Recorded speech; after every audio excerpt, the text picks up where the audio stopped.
Hi dear students of class 9th, I'm your teacher Irfan Kutoj is available to teach you through online mode.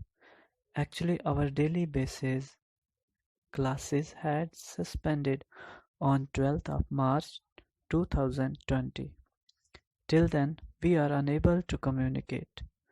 So before the commencement of lecture, I would like to urge you kindly stay home, stay protected, and get your books and be seated in separate room so that you won't be disturbed while listening lecture.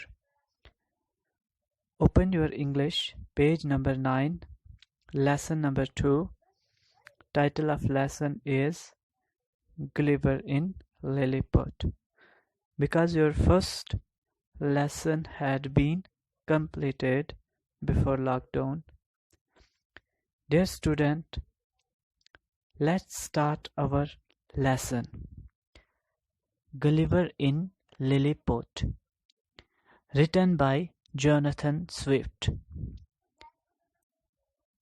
Let me make it clear to you who was Jonathan Swift. Jonathan Swift was the writer of topic Gulliver in Lilliput. He was born in 1667 and died in 1745. He was an Anglo-Irish satirist, is considered as one of the greatest masters of English prose. Now I will go through bilingual. Let me translate this in Urdu. Jonathan Swift जो था 1660 ईस्वी में पैदा हुआ था और 1745 ईस्वी में मर गया था। ये जोनाथन स्विफ्ट जो था Anglo Irish satirist is considered as one of the greatest master of English prose. ये जो था इंग्लिश में इसने नसर लिखी थी, ये तंज निगार था। His many pamphlets, prose, letters and poetry all are marked by highly effective and economical language. और जो जोनाथन स्विफ्ट था इसने इंग्लिश में प्रोज भी लिखे, लेटर्स भी लिखे और पोइट्री भी लिखी। तमाम चीज़ें जो थी, जितनी भी इसने लिखी थी, ये बहुत ही असर आफरीन थी। He wrote about politics, literature and human society. ये जो जोनाथन स्विफ्ट था, इसने पॉलिटिक्स के बारे में भी लिखा था, सियासत के बारे में, लिटरेचर, अदब के बारे में एंड ह्यूमन सोसाइटी और इंसान के समाज के बारे में। और अब हम चलते हैं अपने टॉपिक की ओर। Gulliver the captain of the English ship gets ship wrecked in the Atlantic, यानी इसकी जो है कश्ती तबाह हो चुकी थी। कहाँ पे? Atlantic. Wrecked means the destruction of a ship at sea by sinking or breaking up. यानी इसकी कश्ती जो थी वो तबाह हो चुकी थी आइलैंड, एक जजीरे में, और उसको वहां पे ही रख दिया था लिलीपुट में। जो लिलीपुट के लोग थे वो जो थे छोटे छोटे आदमी थे, छोटे छोटे कद के आदमी थे। The people of Lilliput inhabited by the race of little people not more than 6 inches tall. ये जो लिलीपुट के लोग थे ये 6 इंच तक लंबे थे. He is tied up and made prisoner by the Lilliputian, but later they come to trust him and set him free. Now I am translating this in Urdu. जो गलिवर था उसकी किश्ती जब आइलैंड एक जजीरे में तबाह हो गई और लिलीपुट के लोगों ने इसे गिरफ्तार कर लिया और अपने कब्जे में ले लिया.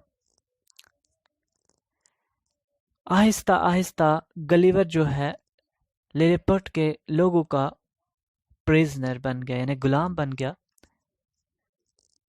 लिलीपुशन के जो लोग थे उनको आहिस्ता आहिस्ता गलिवर के ऊपर इत्माद आ गया यानी भरोसा आ गया. One morning 2 weeks after I had obtained my freedom.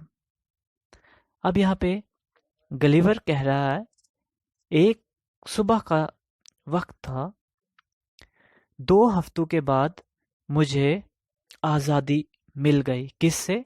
लिलीपुशन से यानी लिलीपुट के लोग. Reldresal the chief secretary for private affairs came to my house. जब गलिवर को आज़ादी मिल गई और रेल ड्रेसल जो था चीफ सेक्रेटरी प्राइवेट अफेयर्स का था वो किसके घर आया?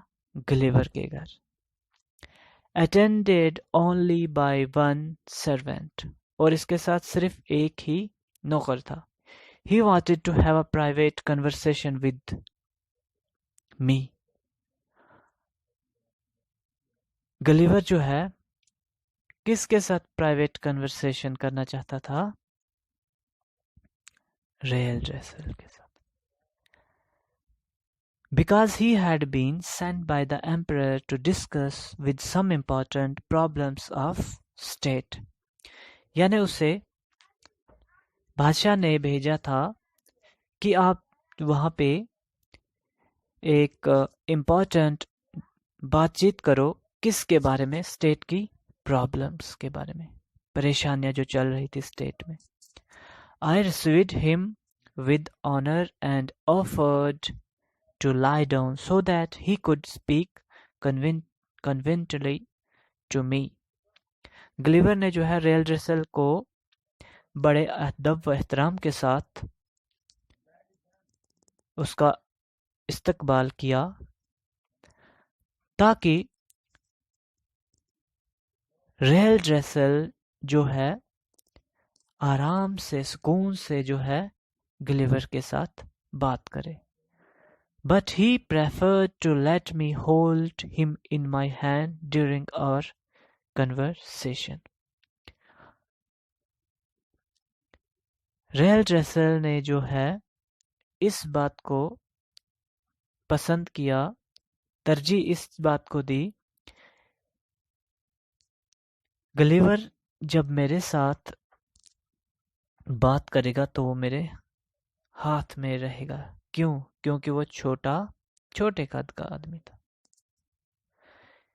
He congratulated me on my freedom. रेल ड्रेसल जो था उसने गलिवर को मुबारकबाद पेश किया. क्यों किया मुबारकबाद पेश? क्योंकि गलिवर जो है वो लिलीपुट के कब्जे से आज़ाद हो चुका था. And added that I had obtained it soon partly on account of the many difficult internal and external problems that faced the state just then.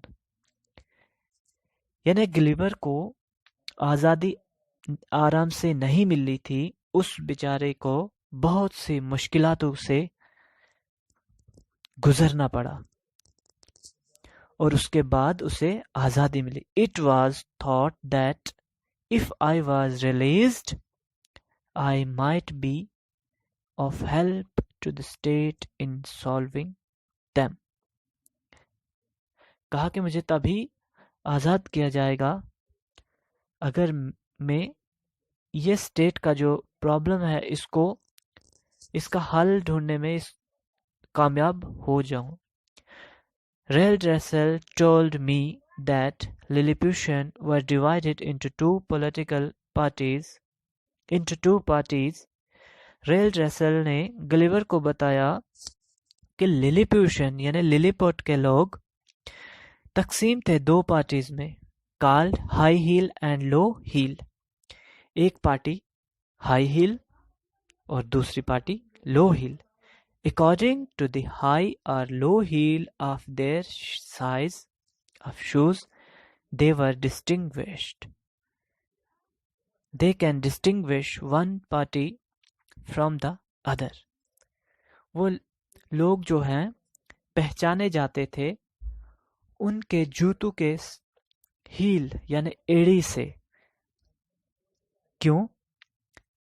क्योंकि कुछ लोग जो है लो हील पहनते थे और कुछ लोग हाई हील पहनते थे। They opposed each other bitterly, यानी वो एक दूसरे के सख्त मुखालिफ थे, and hated each other so much that the member of one party would hardly eat, drink or talk with those of the other. यानी एक पार्टी के लोग दूसरी पार्टी के साथ बड़ी मुश्किल के साथ जो है खाना खा सकते थे, ड्रिंक कर सकते थे और बात कर सकते थे। बहुत मुश्किल के साथ, बहुत ही मुश्किल के साथ, क्योंकि वो एक दूसरे के सख्त मुखालिफ थे।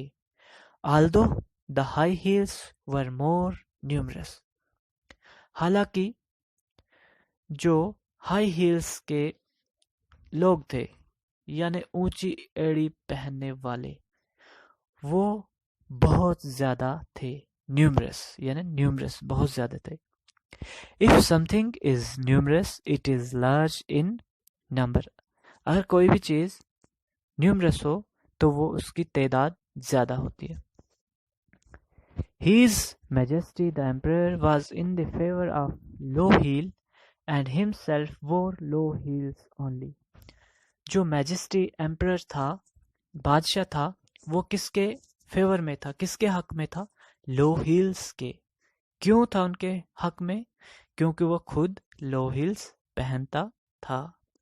So the government was in their hand now, इसलिए गवर्नमेंट किसके हाथ में थी? लो हील्स वाले जो लोग थे, लो heels. Reldresel himself was a member of the low heel party. जो रेलड्रेसल था वो खुद किसका मेंबर था? वो लो हिल पार्टी का था। They feared, however, that the young prince was sympathetic to the high heels. At least it was clear that one of his heel was higher than the other, and that gave him limp in his walking. जो Prince था sympathetic था यानी हमदर्दाना था। क्यों? High heels के ऊपर।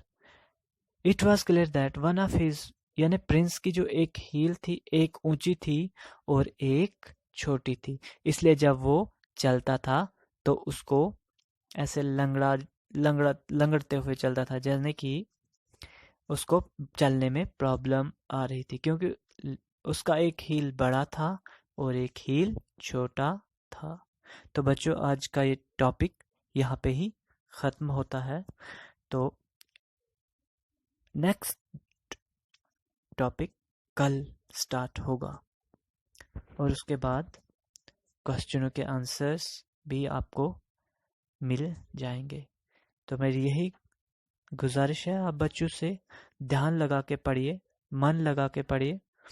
जहाँ पे भी कोई परेशानी आएगी तो उम्मीद करता हूँ मैं उससे सॉल्व करने की कोशिश करूँगा और आप आराम से घर बैठे बैठे अपने एजुकेशन को हासिल करेंगे।